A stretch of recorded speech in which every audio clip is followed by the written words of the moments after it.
The new message is here to save humanity from calamity and from subjugation in the universe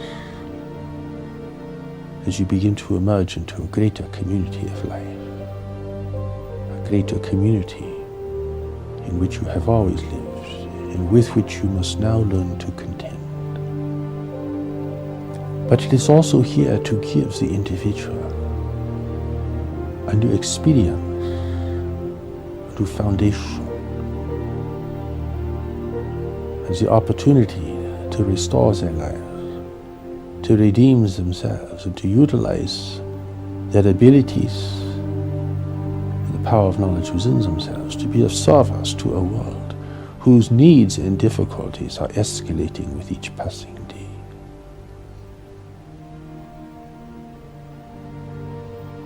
Many people have given up on the search for greater meaning, or they never cultivated it to begin with. For them, the new revelation will be a curiosity, or an object of condemnation, something upon which they can project their fears, their judgments, and their grievances, without ever really understanding what they are looking at. There will be all manner of response to this, of course.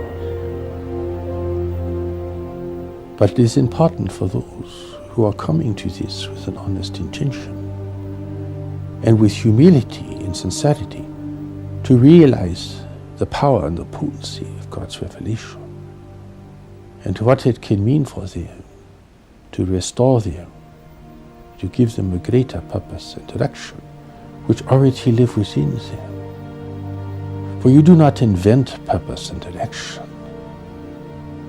for it is built in, you see. It is part of the blueprint of your deeper nature,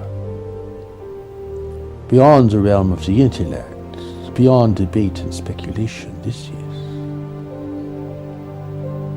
You can argue with it forever, but it just means you do not understand.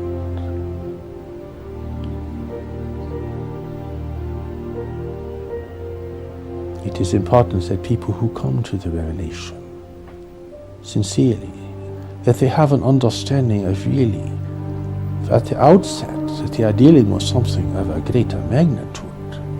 It is not a mere teaching amongst other teachings. It is not simply a promising thing that will give them what they want in life.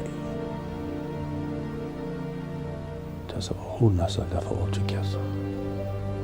That is why it is a new message from God. The only message from God in the world today.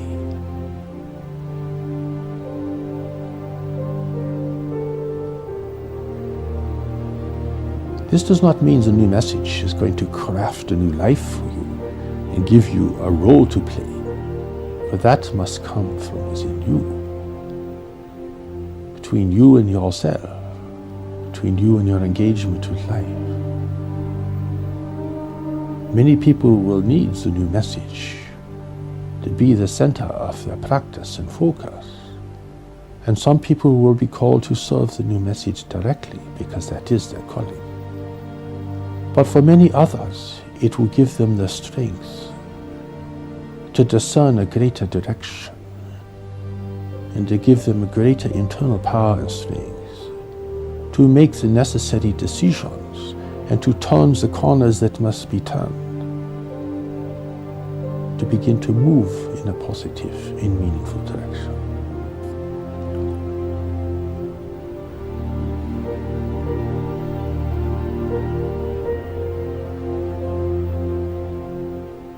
There are many people in the world today who know they must prepare for something, who feel called to a greater participation, who have a sense that their life is more important than the mundane activities of the day.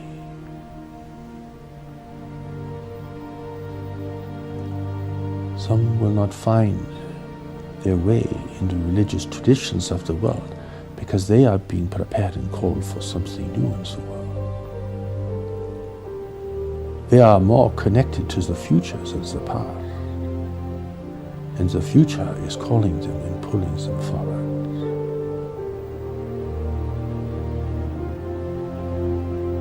people destined to receive God's revelation, to study it and to apply it. They are not going to find their way anywhere else. If you are destined for something of this magnitude, well, you will not find satisfaction and fulfillment anywhere else. Try as you may. Believe as hard as you can believe. Try to alter your life like a tyrant. You still cannot make the primary engagement unless your life is pointed in the right direction and the nature of engagement that is meant for you can be clearly discerned and accepted.